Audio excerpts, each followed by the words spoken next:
Yes. Thank you all for coming. This is our first auto show, and Elio welcomes you as much as you welcomed us. Without further ado, I have Paul Elio, the founder and chairman of Elio Motors, to come and talk to you today. Thank you.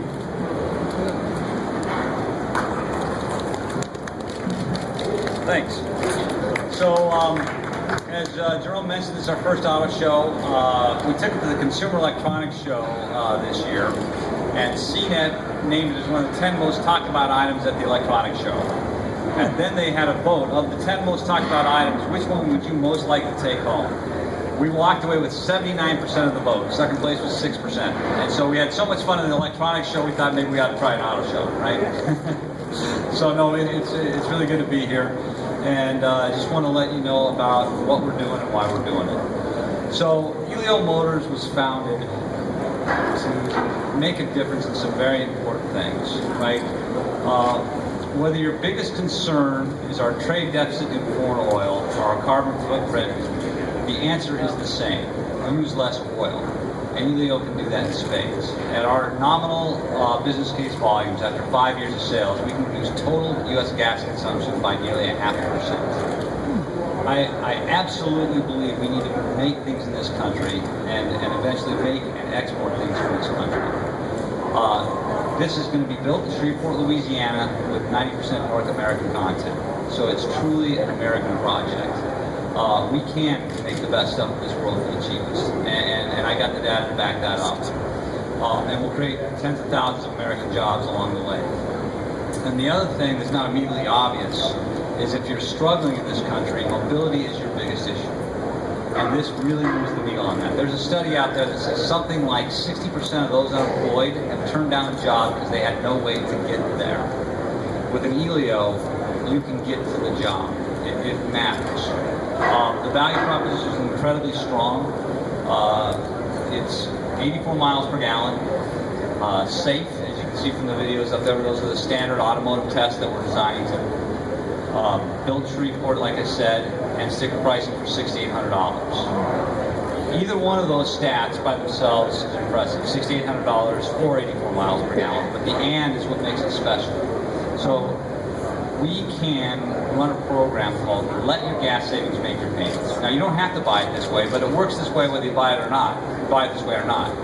The gas savings are more substantial than your payment. So the way that program works is you walk into our showroom, sign your name, we give you a brand new vehicle and a credit card with a $300 limit on it, and let you walk back out the door. The deal is you have to charge all your fuel with that credit card. Every time you buy gas, we charge you $20. So if you buy $10 worth of gas, it shows up as a $30 charge on your credit card statement. And that $20 extra goes to paying down your loans, your car payment, right? As long as you drove in the dealership, it's something that's 27 miles per gallon or less. The car payment's made, right? 3 times 27 is 81, and we get 83. So from the consumer's perspective, they have a brand new vehicle under warranty funded. They don't have a car payment, and they're guaranteed to spend less on gas next month on their Elio at triple the amount that they did on their other vehicle last year. We can literally give cars away. So this is a disruptive product that doesn't disrupt the industry. As odd as that sounds. All these products that we're surrounded with will continue to sell. America has a love affair with big vehicles for a reason, right? You cannot haul plywood in a Yaris. You cannot tow a big boat with a Versa, right? There are a reason why all these big vehicles exist. It's our lifestyle. There's things we want to do. There's reason how we use these vehicles. And the problem small cars have had up to this point is they were too expensive with too low mileage, so they were an or purchase for most Americans. You could buy an F-50, F-150, or a Prius, but you can't buy both, right? And as an or purchase, you can't haul plywood in the Prius, so you buy an F-150. This is an and purchase for most folks, right? Because the gas savings can make the payments for you. You can own an Elio and your bigger vehicle. So you buy your bigger vehicle for the reasons you used it, you bought it. And when you're riding 40 miles to work back and forth all by yourself, you take the Elio, right? So it's a disruptive product that doesn't disrupt the industry. I think the best analogy is the Sony Walkman, right? It was a radio. but it was personalized music is what it really was. And it didn't change the home stereo market or the car stereo market, right? Those guys still sold what they sold because we have had a need for home stereos. But it changed how we behaved, right? Personalized music, which falls through today in the MP3 player. This is personalized transportation. So it's a whole new product, if you will.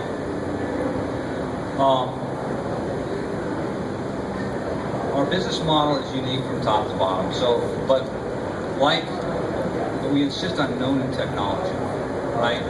The problem when you really push the envelope is then you don't know if you can do it or not. Every part on this vehicle is coming to us from one of the biggest suppliers in the world who's already making that product, and it's either exactly what they're making or a small modification thereof. You know, Continental is supplying the engine control and body control and doing the electrical integration. They're the world's largest electronic supplier. Bosch is doing the fuel injection. They're the second largest part supplier of any description. Aisin's doing the transmission. They're the largest manufacturer of transmissions. Guardian's doing the glass. They're the world's largest glass supplier. Takata's doing the airbags. They're the second largest airbag supplier. I can go on, but you probably don't want to hear the 34 name list. But you get the idea. It's the who's who of the global supply base. It's what they're already making. We know we can pull this off. The secret to the gas mileage is front to back seating, personalized transportation.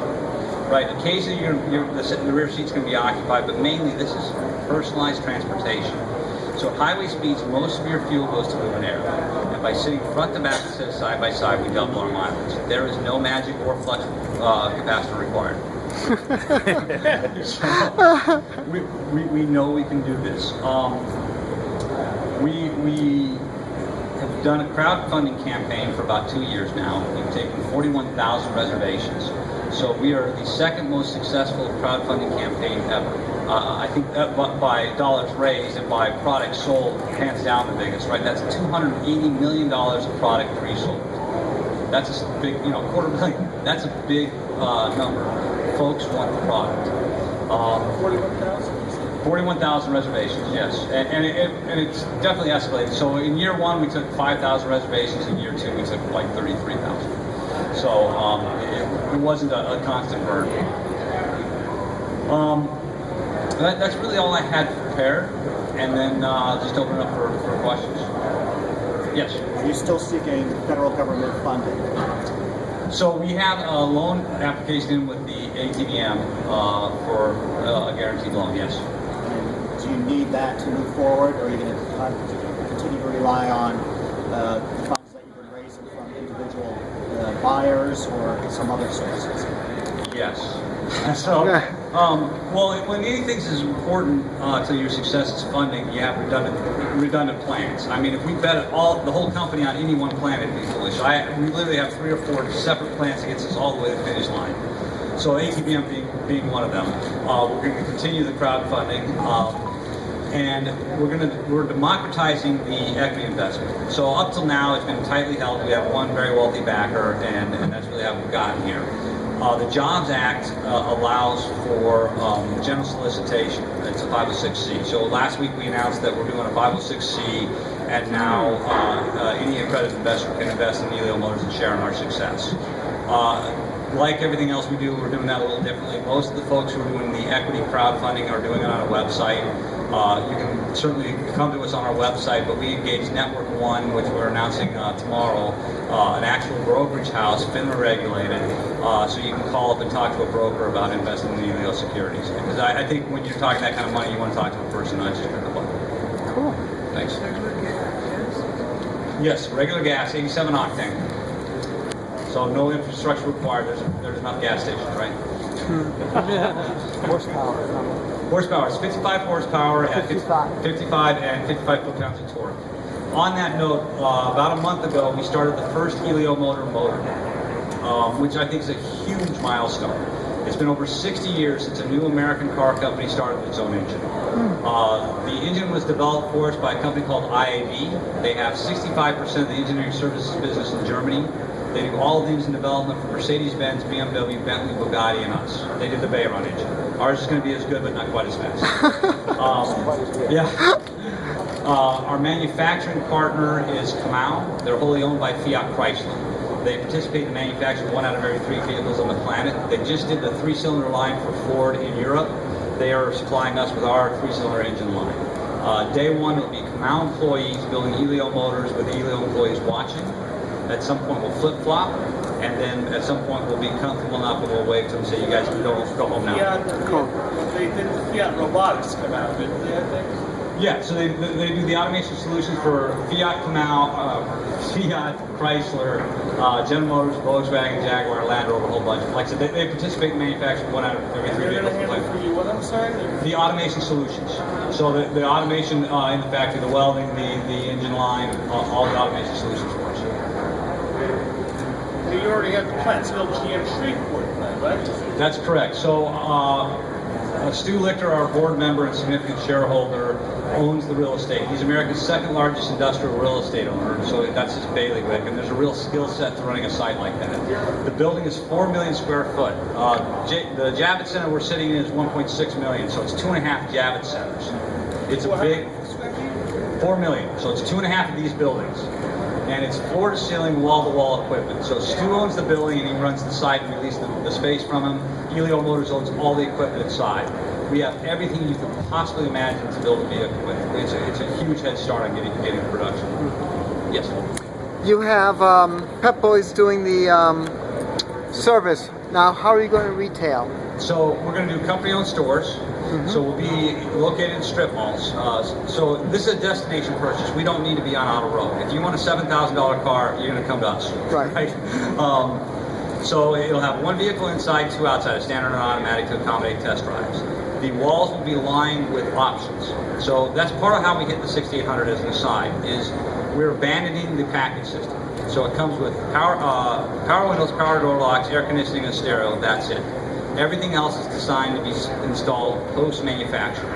So if you want the leather power seat instead of the cloth seat, well, guess what? Lear makes a bajillion of those. We can get that for you.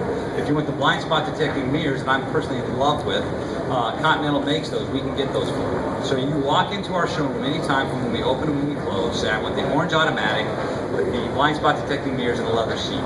It goes to one of 7 to 10 marshalling centers. They add the content there. We close our stores at 9 p.m. We build out vehicles till midnight, so we have 3 hours to clear the system.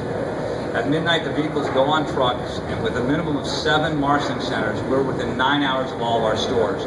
So you get the vehicle exactly the way you wanted it the day before at 10 a.m., no matter what time you walked in. 9 hours, so you actually building prior to the first suspected 9 hours? No, we add the content. So we can swap out mirrors and put in a different seat in 9 hours. So the vehicle's already complete other than the optional content. Lighted vanity mirror. So that's the problem with the package system is in order to limit their number of inventory options, I get forced to buy thousands of dollars of stuff I don't want. I got a grudge against the vanity mirror, right? I've spent several $100s on those because half the population wants them because they put makeup on. I don't care. I don't want it. Don't charge me $40 for the lighted vanity mirror. But I want the leather seat, so I got to buy it, right? When you look around your car, literally thousands of dollars, right? So by doing it this way, and then to the Pep Boy question, so I got on the side. So that's how the buying experience happens. So for service, we partnered with Pep Boys. So we have 800 authorized service locations day one. So we have a lot of infrastructure. The other, it gets out a lot of costs, so it helps us keep the sticker price low. And from Pep Boys' perspective, it does something pretty cool. So they are the biggest player in the shrinking industry, right? Every year, cars get better and better and harder to work on. So the service industry continues to contract. If you're already number one in that industry, how do you maintain sales, let alone gain sales?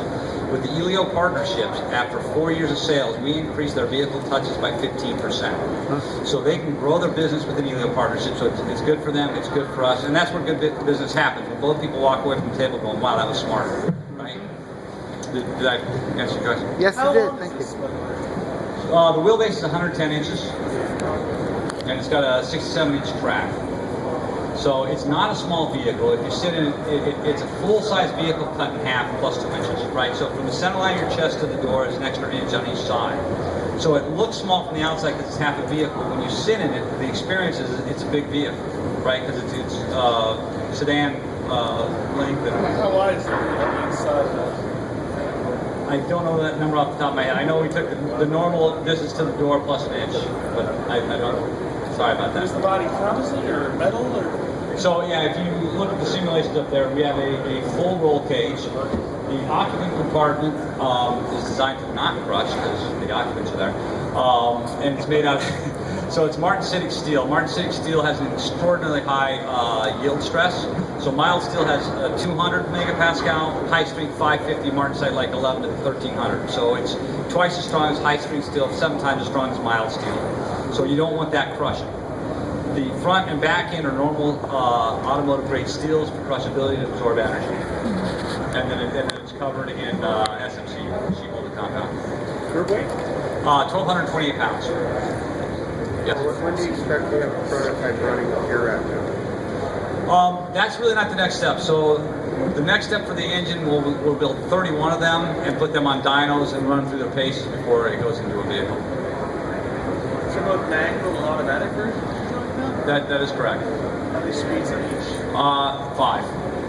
So the automatic transmission will be an AMT, which is an automated manual transmission, right? It's a computer with some actuators to push in the clutch and shift gears.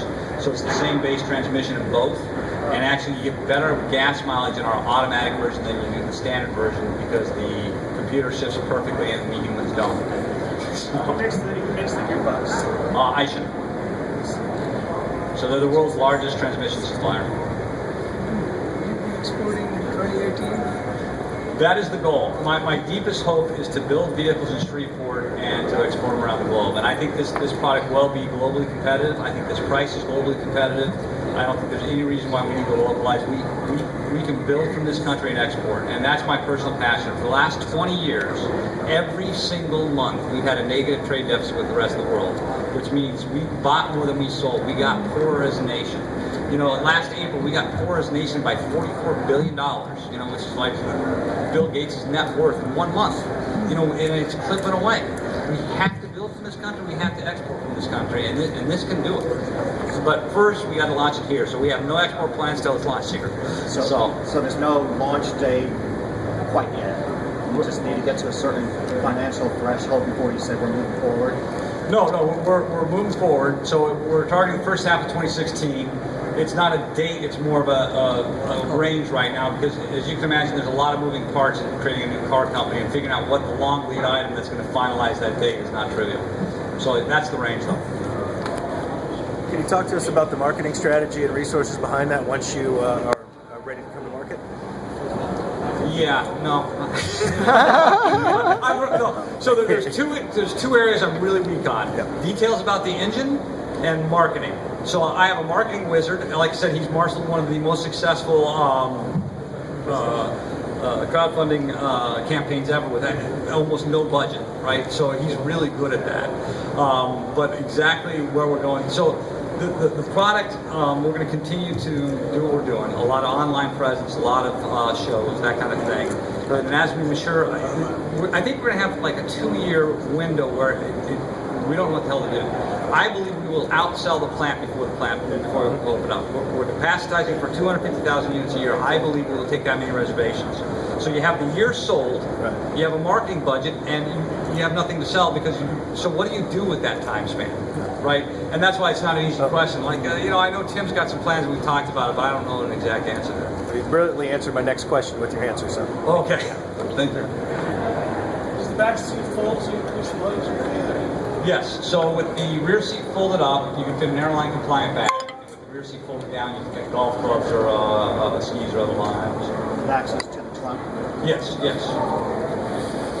You have a target top speed, 0-60? Yes, top speed 107, 0-60 in 9.6 seconds. So that's why we developed our own engine. You know, first of all, when we started out, we couldn't get anybody to commit to this kind of capacity when we first started because they wouldn't believe us. But secondly, we could never hit these targets, right? When the big guys do a drivetrain, they're aiming at 6 platforms, and it's good for all and best for none. This engine is a point design. It's designed specifically to get 84 miles per gallon, 0-60 in under 10 seconds, and over 100 miles per hour. That's what this is designed to do from day one, and we just relentlessly pursued it until we got it.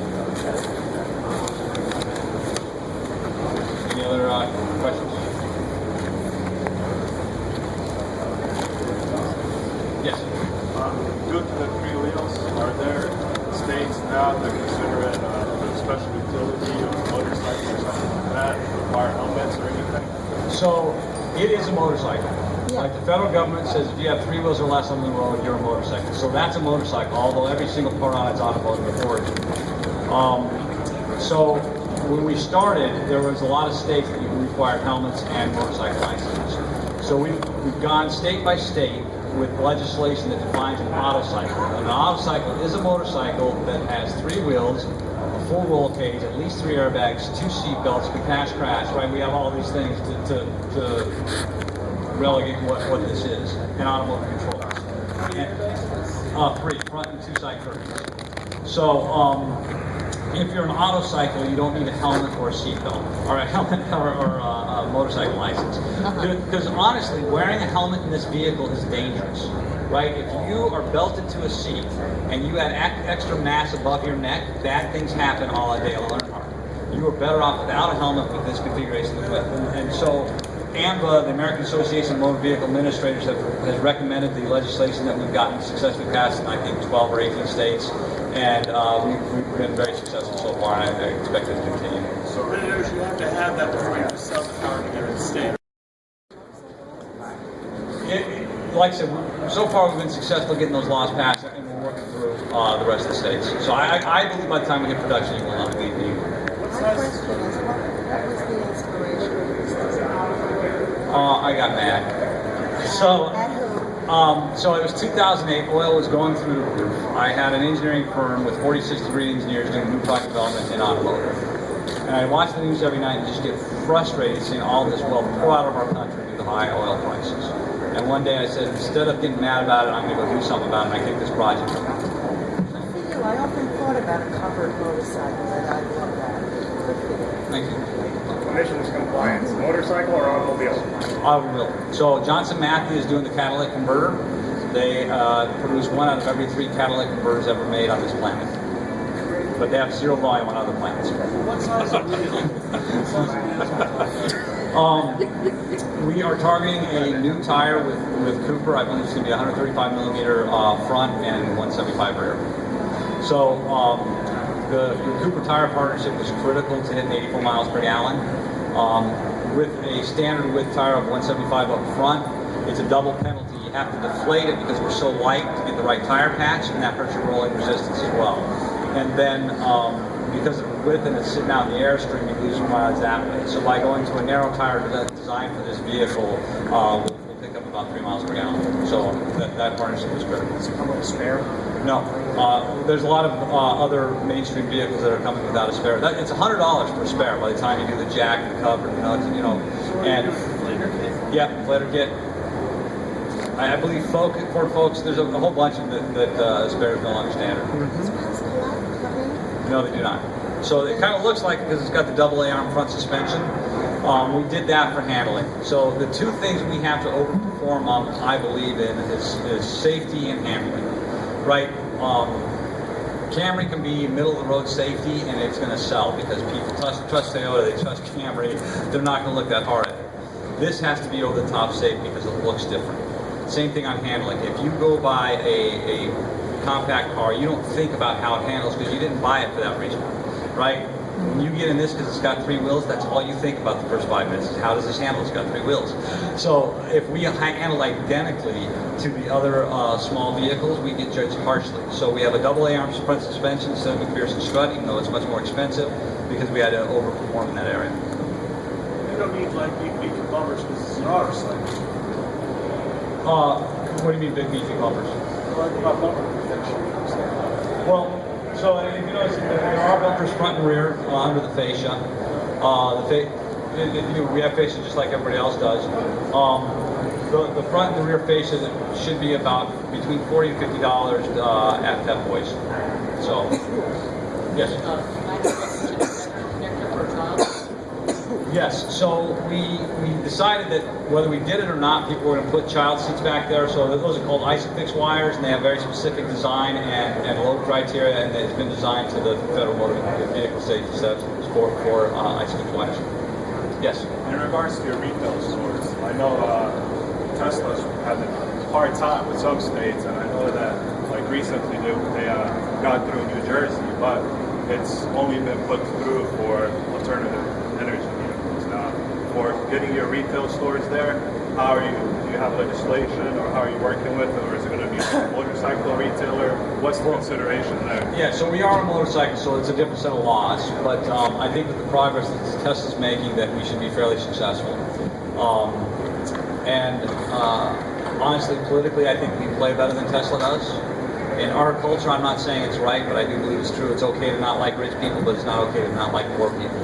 And at a $100,000 car, people don't really care what happens to the sticker, one business model versus another.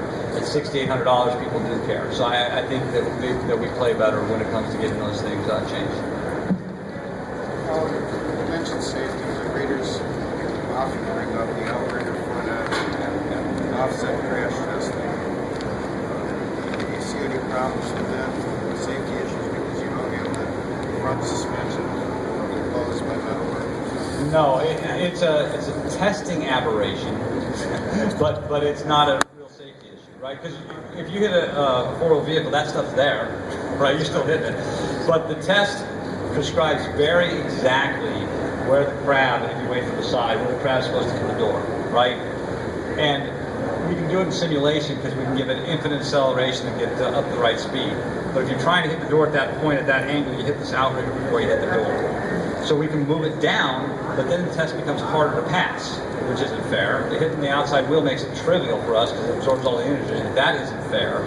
So we want to work with NHTSA to figure out, okay, what's a fair equivalent test so that this is gives the same numbers as a full vehicle test simulator. But there are some oddities. It's a testing aberration rather than a true safety issue.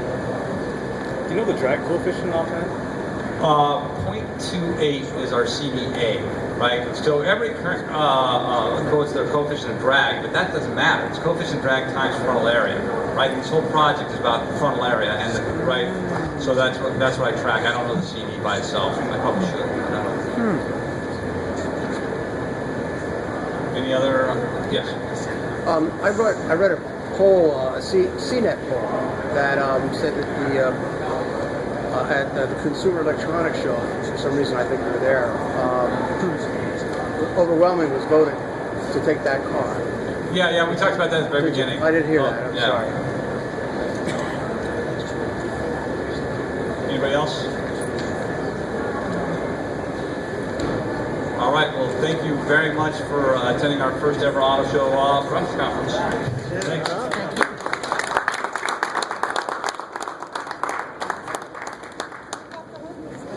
Sure. So this has got the 1990 Geo Metro motor. Okay. Yep, sorry. That's a carburetor. This is the 1990 Geo Metro motor. It's a donor motor. Our engine's up there on the screen there. Oh, okay. But this is the same size and configuration, right? This is a 3-cylinder 1 liter. We're doing a 3-cylinder 0.9 liter. So, which gives you an idea of the right. This does 100 miles an hour? We have not taken this probably a high. Keep it up a moment. How long? Like 40, 50. Just driving around town. So this